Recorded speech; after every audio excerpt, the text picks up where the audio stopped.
During the war, Barbados was really a model of food security. We had Sir John Saint, who was part of the group that introduced this vegetable production defense control order, where plantations had to plant a definite percentage of their lands in food crops.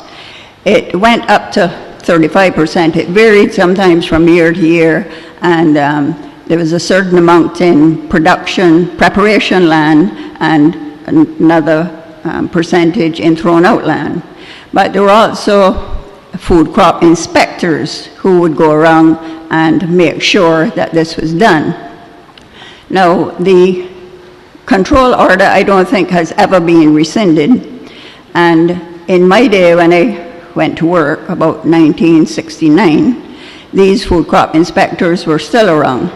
And I remember there were always jokes about how the plantation managers would take them to one side of a field and then drive them around through all the cart roads and show them the same field from another viewpoint to show that they had done their percentage. But I'm not sure if it was really true, but that was the joke that was, said in that day. So the main crops, though, in those days were yams, sweet potatoes, cassava, corn, and you did have intercropping with the sugarcane. So everything then was done by hand, because obviously you couldn't harvest yams from between sugarcane with a machine.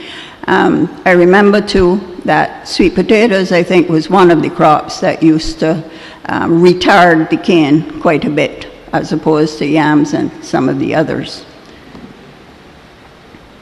We also had in those days the Lancaster cassava factory, which made cassava flour, and that was used mainly in biscuits. Cassava doesn't make a bread on its own. It has to be mixed. To get the texture, you have to mix it with other flours, but cassava on its own can make biscuits. So in those days, the Lancaster flour factory made the flour for biscuits. And it's amazing with all the technology that we have now that we can't get a factory built to do anything. But in those days, you could have a flour factory. Nowadays, the cassava flour is being made like on a kitchen scale. And that's why it is so expensive, like $10 a pound. And it's very difficult to sell at that sort of price. But in those days, you had the sugar factory. Also, in those days, why the whole title of this series is about big grain rice was that because the ships, coming here were torpedoed, and so the whole point of Sir John's whole program was to make us food secure so we wouldn't be dependent on the food from outside. And one of those foods was rice. But they used sweet potato, and they passed it, as far as I know. I wasn't around in those days, right? But they passed it through a ricer so that it looked like rice, and that's why they called it big grain rice, but it was sweet potato, so that we wouldn't have to depend on the outside sources. Then there was an agricultural policy in 1950, a definite policy to encourage the increased production of local crops, food crops, especially vegetables, and a policy for the development of irrigation systems. The markets in those days were hawkers and the public markets, like Cheapside and those types of markets. So there were fairly limited markets. But then, as I said, the production in those days was mainly the root crops, with vegetables only being produced in backyard gardens or small market gardens. In those days they called it peasant farming, so they would have the small farmers growing a few vegetables. And they actually had officers at the ministry who would go around and help these farmers. We seem to have gone quite a bit away from having sort of extension officers, but in those days there was a lot of interest paid and a lot of help given.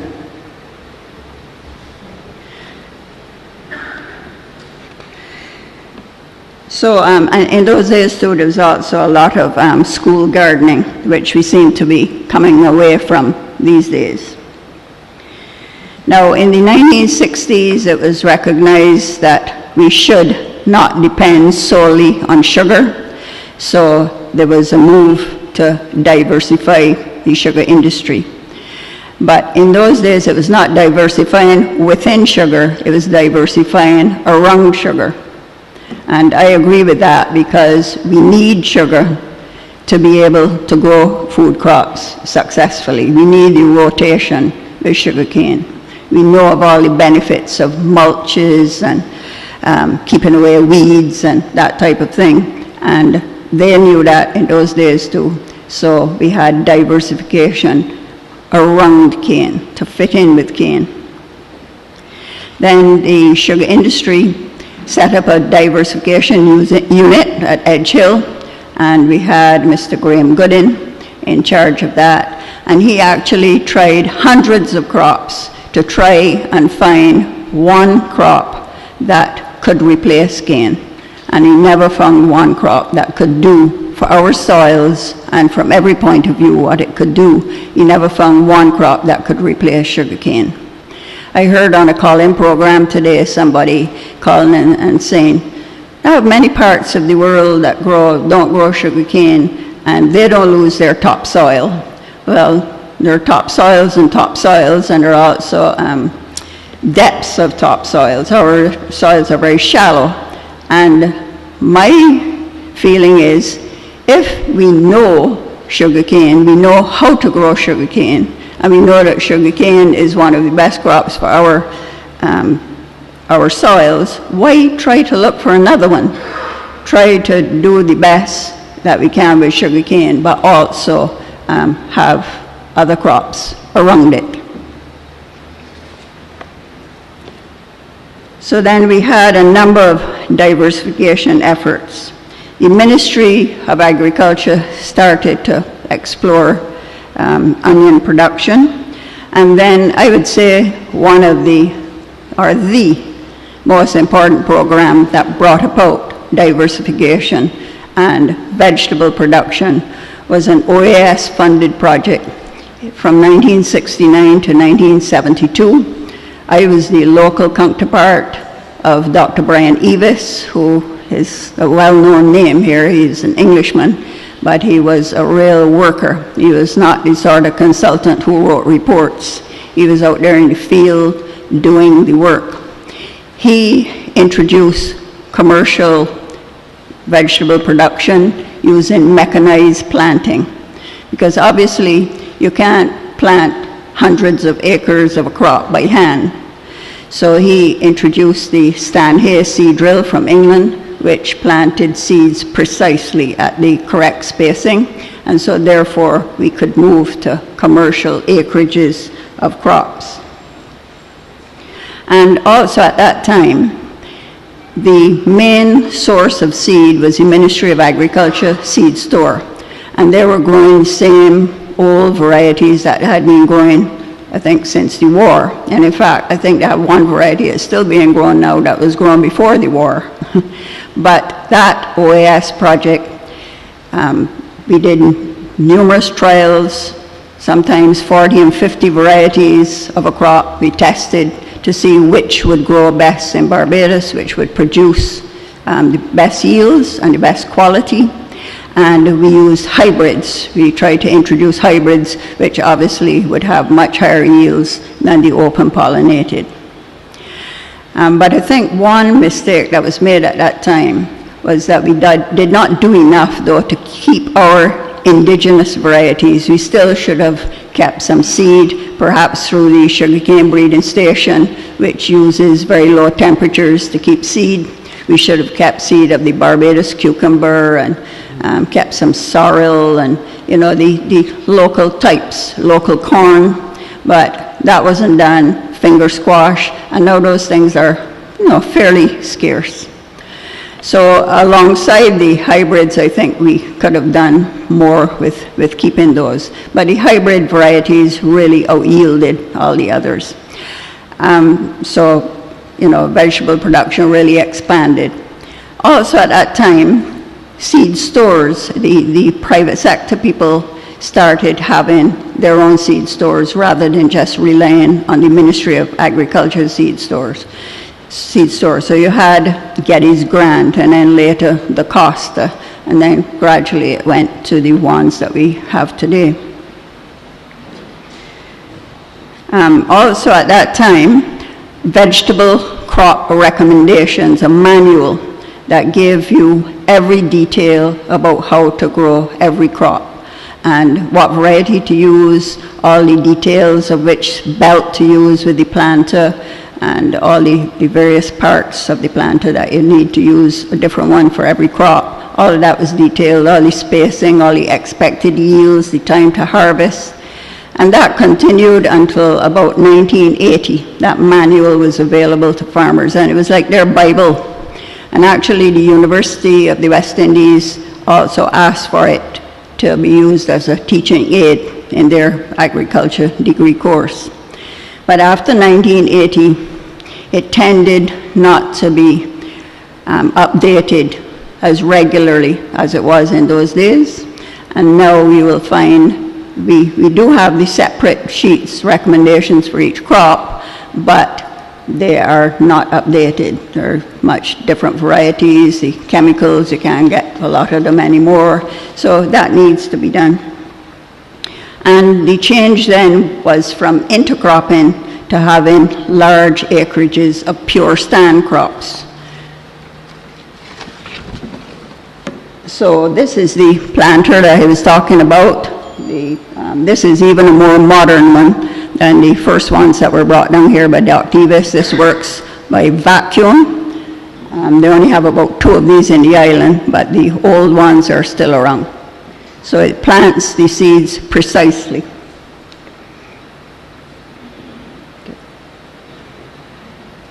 At that time, as I said, the regulation was never rescinded, which, said that you must plant this acreage, because I don't think it was needed anymore.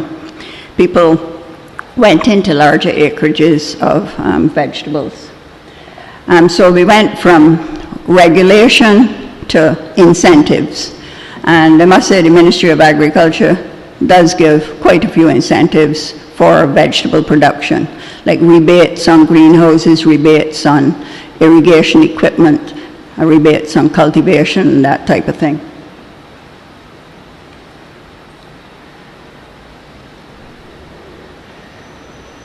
Now, at first, well, a long time ago, sugar farmers grew mainly root crops, but then in these later days, they changed to growing vegetables as well as root crops, and they rotated them in their thrown-out land.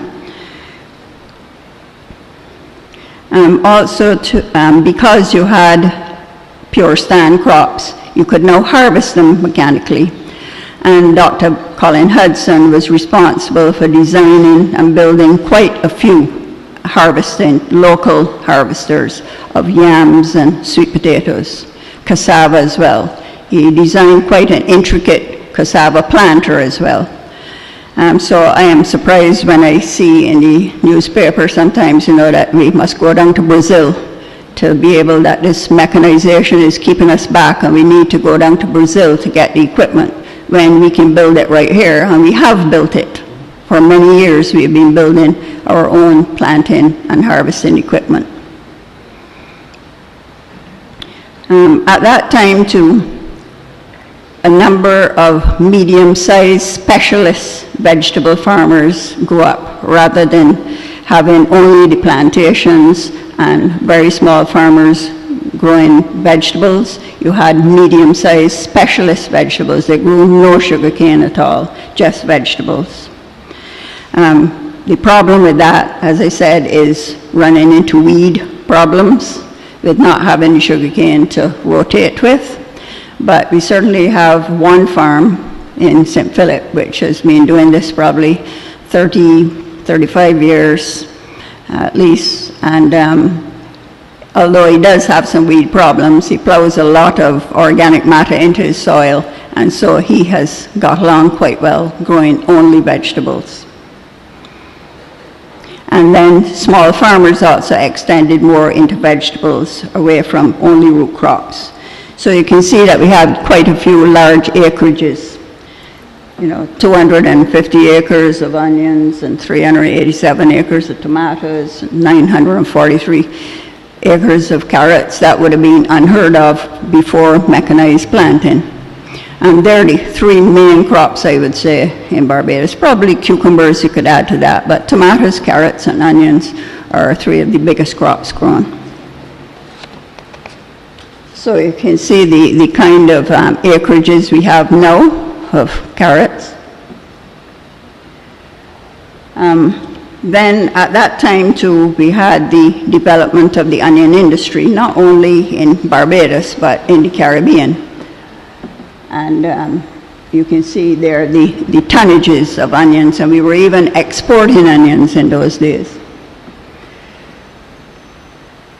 But onion production has varied over the years because of disease. We had a disease called blast, so that if you had a bad year with blast, the next year you would hardly have any acreage, and then those fellows would do very well, so then the next year you would see that they did well, so everybody would grow again.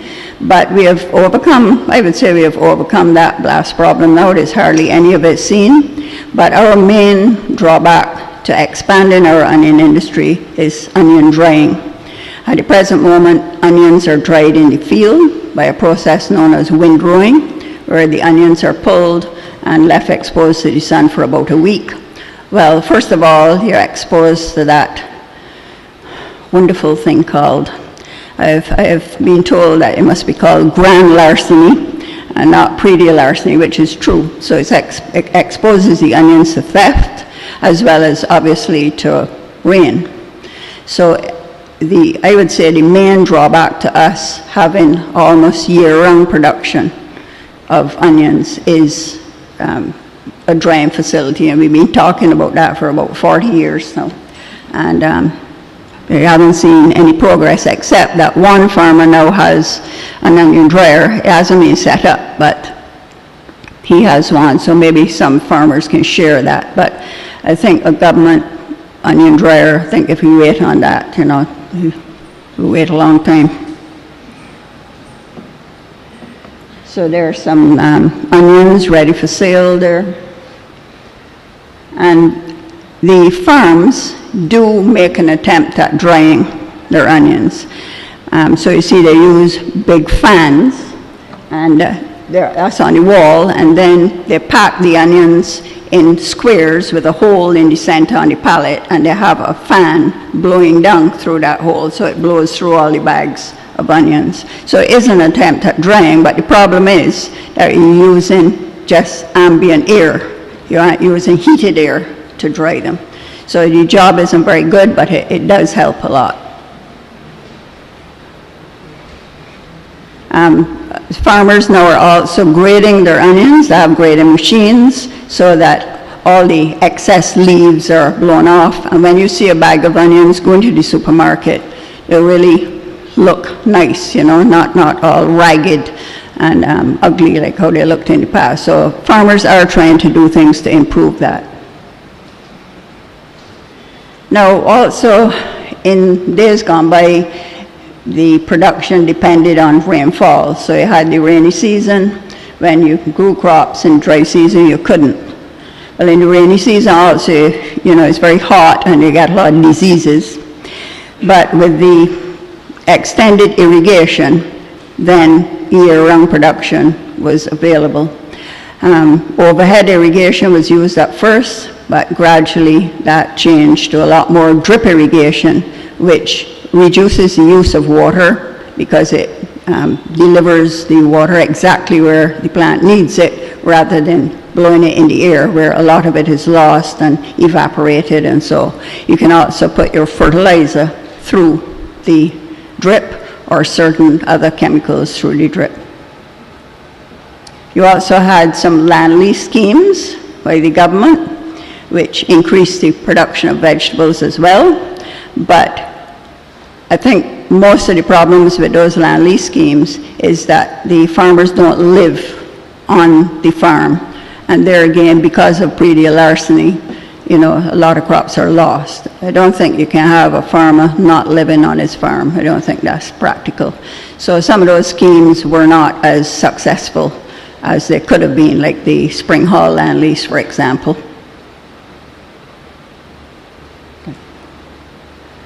And as time went on, we had new markets now for this larger volume of vegetables. You didn't only have the hawkers and the public markets, but you had the supermarkets, you had the hotels, because by now, obviously, the tourism industry was increasing.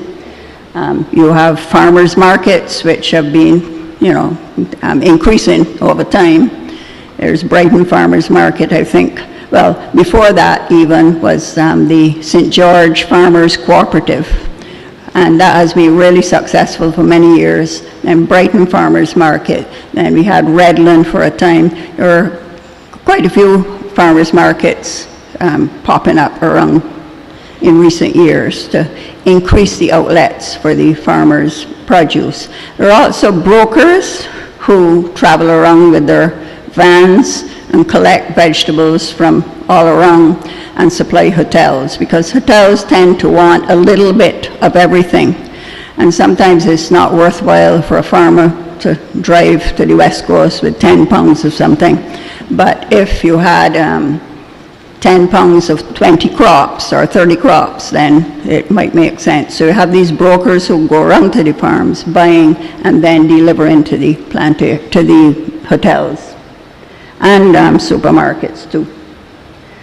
And then agro-processing increased over the years, particularly with hot peppers.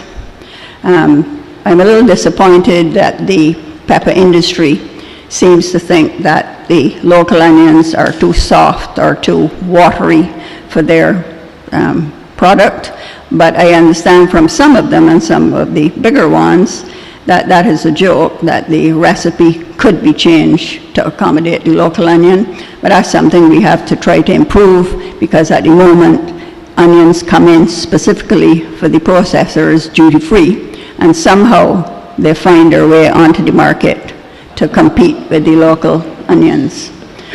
So we need to get that sorted out.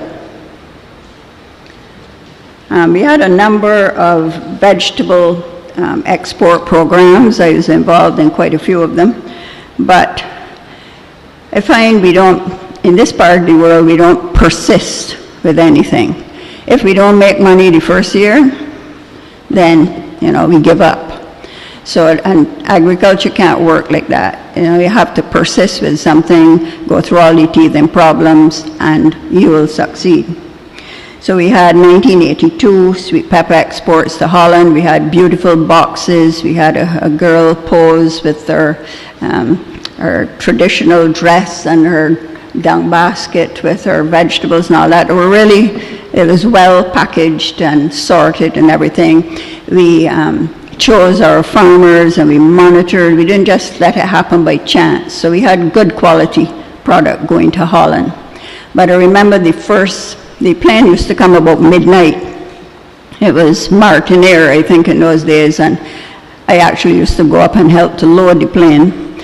But the first shipment that they sent, they thought that the temperature of peppers was the same as animals, like if you were taking chickens. So they cooked these sweet peppers, you know. By the time they reached Holland, they were like rather pulpy. So then we gradually, and the pilots didn't speak English either very well. So we used to have to tell them every time that the temperature in that hold had to be, you know, different from cargo or animals or luggage. So we got over all the problems, but as I said, it didn't persist with it.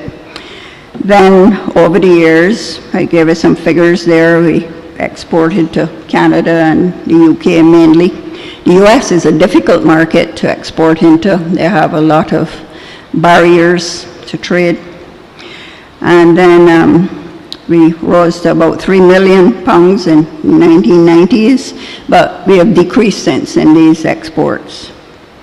We had various types of melons going to England. I remember doing a trial with some names of melons that I had never heard of before or seen grown, but they grew successfully here, and we shipped them, and they were pretty well accepted, but there again, we didn't continue. We had beans as well, and in recent years, I would say from 2011 or so, we've been doing some exporting to cruise ships, which to me is a lot easier than shipping overseas, and it still brings in foreign exchange. Although sometimes some barriers can be put in your way too. You know, if you're 1 minute late in going through the port door, and you might have thousands of dollars worth of crops, they might tell you it's 1 minute past 4, so therefore you can't come in. I'm not seeing the benefit, you know, of the foreign exchange that might come in. So we also had a few problems, but the quality of the produce, the cruise ships really liked, and in fact it worked against us because they got less losses with our product than from the product that they had to fly in from the UK, and which was obviously much older. And I actually did see some rather limp looking parsley and herbs in the ship when we were loading, you know, versus our nice fresh ones. So it went against us in a way because I had to order less because they had less losses. But we were pretty successful, and I think that's something that we should persist with in the future. We're still exporting ice cream and milk and beer and rum. I think eggs, quite a bit of eggs and so, but we need to get back to some more of the fresh vegetables. So then, in later years, we went to greenhouse production. I think the first two people I remember with greenhouses were Sir John Stanley Goddard and Gus Joseph, both in St. Philip. Sir John had a relatively simple greenhouse or greenhouses, and Gus Joseph actually worked along with them. But Gus's greenhouses were more like glass houses. They were very fancy, with roofs that could move and open to give ventilation and that type of thing. And Gus really grew excellent crops. But I think at that time, obviously the advantage of a greenhouse is that you can keep out the extreme weather, the rain and so, in the wet season. So therefore you can get tomatoes, whereas tomatoes are usually more plentiful in the dry season than the wet season. Now they were developing varieties that could stand up to the rain. So the greenhouse was not as much of an advantage as it would have been in the past, when you just couldn't get a tomato to grow in the wet season at all because it was hot and wet and plenty diseases. So after Gus and Sir John, I would say, pioneered it, we had in later years, greenhouse production really came into its own, and we have quite a few greenhouses now. Also hydroponics. We started going in hydroponics, which is growing in a substrate other than soil.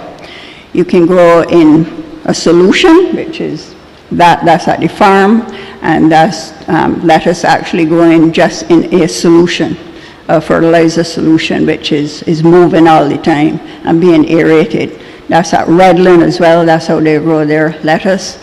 At Brighton, it's grown in perlite, not soil at all, and they're grown in individual pots. So you have these pots with the plants. If one looks sick, you can take out the pot rather than letting it spread, the disease spread right through.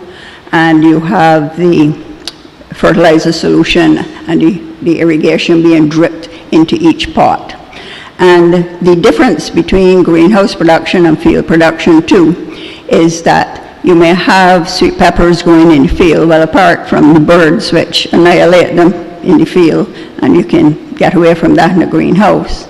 The other thing is that the crops last longer. You might have a sweet pepper crop out in the field that might last 3 months, but when you plant them in a greenhouse, they will last, like they might start, you plant them in September, start bearing in December, and they can grow up to June or July sometimes. So it is a much longer growing period and bearing period. So we had the early attempts, as I said, and then more intensified efforts from 2000 onwards. Then Supercenter started working on a food security project. So perhaps they were reinventing what Sir John Saint did in the 40s, but Mr. David Nealons, who was managing director at that time, he was really interested in food security, and he really he used policies that would support local farmers. Local first, regional next, international last. That was his theory. So we started some organized import substitution programs. The biggest one was the carrot one, but we also had the colored peppers there, and the grape and cherry tomatoes, and romaine lettuce. Most of the romaine lettuce was grown by a small farmer. The cherry tomatoes and the grape tomatoes, salad as well, they were grown in greenhouses, and the carrots in the field. But it was organized. And I think that that's the only way we will really get to food security, because you just can't have a farmer planting an or he's hoping to sell. He must know from the time he puts the seed in the ground who he's going to sell it to and how much he's going to get for it. And that's what the carrot program was about. They knew that they would get an order every week, and they knew what the price would be. And that price is still up to now, because we based it on the American carrots, what a pound package would cost. So that organization that is necessary, we put in place, and that helped a great deal. A lot more needs to be done, but that is the idea. That is how we could get towards food security. The people who are in the carrot program plant every 2 weeks. They plant a certain acreage so that they always have carrots. I mean, you can have problems, you can have disease, you can have failures, but generally you always have carrots. And of course now you don't wash carrots by hand anymore. The plantations and the large farmers who grow for this program have carrot washers, so they really look nice and clean when they reach the market. Then Supercenter started to bag them. If you could go back a little bit. In the bags, just like how the imported ones would be. And some housewives who don't take much notice to read the word Bajan, they thought that they were imported, you know. And, you know, people like Bajans, love imported things. So they bought them up, you know, and they said, but these are so lovely, these and somebody had to tell them, well, they're our local carrots, you know. And as I said, we base the price on the imported carrots, and it has remained, the price of them has remained the same. And the farmers have got the same price. It varies by about 50 cents depending on if the weather is bad, they raise the price a little bit, and if the weather goes back good, then they bring it back. But they know that they will get that price, and that they will get an order every week. Not that I don't, well, when I was with Supercenter, not that I have to try to control some of the people still sneaking in some imported, you know, but generally it worked very well. I shouldn't say sneaking in, meaning illegally, but, you know, trying to get imported ones on the market. So, as I said, that program worked fairly well. Then, another way that we can increase the use of local product and cut down on the imports is by agro-processing. And I'm not sure if everyone knows that one of the large farmers of sweet potatoes has started to produce sweet potato fries, and that's the little factory there with some of the potato fries that are being produced. They're available in the supermarkets. He's supplying some hotels, but he's not getting the amount of cooperation that I think he should get. He's getting some, but he could do with a lot more cooperation from the fast food restaurants and the hotels in particular. Then we have pig production. Obviously, like during the war and just after, well, the plantations had to keep a certain number of animals too, so they kept pigs and cows and sheep. And then in later years, you develop specialized pig farmers with better technology being used, better feeds, better breeds too of pig. So I have some figures there showing, you know, the progress in pig production, where we are now slaughtering about 30,000 pigs a year and about 6 million pounds of pork. Proper pork, right. And yeah, I should have said too that the marketing of pork has certainly improved with that proper pork program, and the grading of pigs to pork was brought about. Well, I know that Cardi and Jerry Proverbs from Cardi had some hand in this, developing grades for the pork, the back fat, and that type of thing, so that you got, this is for the processing plants like High Pack and those, so you got a better quality pig being produced because they knew they had to produce this specification. They couldn't feed them all sweet potatoes and get a rather large back fat, and you know, they had to have good confirmation to get a good price, because the price depended on that. And we had exports of processed products from the 1980s with sausages and so on, and up to now, I think there's still exports of hams and those products to, well, some of the products to, maybe not hams, to the UK and Canada. We have one very large pig farm. We have some large ones, but the largest and most modern, as far as I know, is Barnwell Farms in St. Thomas, with over 3,000 animals. And they also have an artificial insemination unit, which would have been a more recent introduction. Then we have the dairy industry. Well, I wouldn't discuss too much on the dairy industry because that has so many problems and they change very often that I can't keep up with the problems. But I know that until the Pine Hill Dairy opened in 1966, we had some small dairies, and some of them were on plantations. I remember Brighton had a little dairy. The milk used to go out in glass bottles and that type of thing. But when the Pine Hill Dairy opened in 1966, they sent out their tankers and collected all the milk from all their farmers. It's tested, and then they make their various products. So we have made, and we have exported milk too. So therefore, we have made progress because Barbados is definitely self-sufficient in fresh milk. But for all kinds of reasons, they still insist on bringing in powdered milk to make evaporated milk. And so those problems seem to be very complicated. So I won't go into them now. But that dairy, which you just saw there, is a very modern dairy in St. John. So we went from small scale to Pine Hill, and obviously in the early days milking was by hand, and then we went to milking machines, and now we have come to be self-sufficient in fresh milk. Then the poultry industry, very enticing looking bird there. In the 1960s, we saw a change from backyard farming to poultry farms. And in those days, I had started with about 4 largish poultry farms producing eggs at first, and then later they went into broiler production.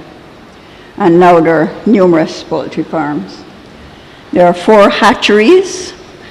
The eggs are imported and the chicks are hatched here and sold to not only Barbados, but to the Caribbean. I am amazed that I went to the ministry to ask how many chicks were exported, if I could get some figures. And the person asked me, "We export chicks." But we do export chicks, okay? And we actually exported 600,000 in 2013. So then I said we produce broilers. Now most of those broilers are produced on contract for the large processors, where they're given everything and then just paid for bringing the finished product to the processor. Yeah. So Barbados annual consumption of poultry meat is about 33 million pounds, and in 2013 we produced 29 million. We still bring in turkey and chicken necks and backs and wings and that type of thing. The government brings that in to make sure that people in the lower socioeconomic group can have some protein, enough protein, but as we know, most of them reach the cocktail parties, the wings. We had 29,000 turkeys produced in 2013, and we do export, people don't realize, but we do export chicken through the cruise ships. But there are certain regulations that prevent us from exporting to the UK. And we've been trying at that for years to get the right legislation and everything in place to do that. We have all the orders, but it seems almost impossible to me to get it done. And they've been working on a project now for I don't know how many years, but I personally don't see much progress. We had 60 million eggs produced in 2013, so this is nothing to sneeze at. I would say we are self-sufficient in eggs as well. So we have come a long way from the war, but I think we could do a lot more.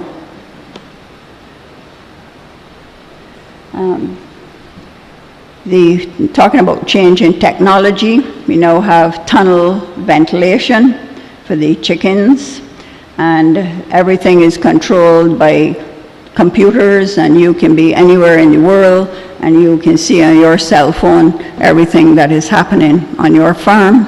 So the technology is quite high in poultry production, and that is a large tunnel ventilated farm there. And maybe next one. Oh, just go back a little bit. Next one. Yeah, so we have that farm has 2 houses, each one with over 30,000 chickens in each. So that is pretty large scale, I would say, for Barbados. I think a lot of people don't realize that we do have some fairly large scale production going on. Right, so where do we go from here? We seem to have, come full circle where we needed food security in the war, but we did something about it. But maybe the crisis was big enough to spur us on to do it then. And I wonder if the crisis is not big enough now for us to do it now. But we seem to be quite comfortable, and we don't try hard enough to do it. We don't cooperate enough. So we need proper planning of the agricultural industry, which we have put forward many times, where you twin farmers to market. So you have supermarkets, and we twin the farmers with them so they know they're producing this, that, and the other every week for this supermarket, for that supermarket. And then we twin some to the processors. They need so many peppers, so much thyme, so much marjoram, and you twin them and they produce them. And you would control it, and you would have people coordinating it. But that I haven't been successful in getting that accepted yet for the last 5 years now. We obviously, because as I said, you need a market-driven approach. When you plant your crop, you need to know that you're going to have somebody to buy it. Then we need to control this pre-deal or grand larceny, and we don't seem to be making any progress there at all. And land prices. No young farmer can buy land, to produce crops or livestock, because all land, I don't think there's any agricultural land prices now. All land is development prices. And then you need to educate and encourage the youth to let them know that agriculture isn't, you know, working out in the sun all day. You can work in the greenhouse and not have to touch soil. There are many other areas of agriculture you can work in. We need more investment, but we have to be careful with investment, especially when it comes from outside. You have a lot of people wanting to invest there, but when they partner with the local person, and the local person works it all out, they find out that really they're doing the work, and they're not getting much out of it, whereas the overseas investor tends to want the whole hog. So I know quite a few projects that have, you know, not ever come to fruition because of that, when the local farmer realized what was happening. We need more investment in modern technology, and we need a level playing field. And I don't mind who disagrees with me, but I think we need protection. A lot of people say, you know, it's a false sense of security that you need protection, but how can we be expected to compete with these larger countries whose agriculture is subsidized, and we aren't subsidized? We are meant to compete with them. I don't agree with it. WTO or no WTO, I would be keeping out. When I have a crop, not a bit of that crop would be passing our shores. And that happens in England, where in the summer you can send anything, in the winter. But in the summer, you just can't. So why can't we do the same? Why can't we protect our products? But then, I think you need some consumer loyalty.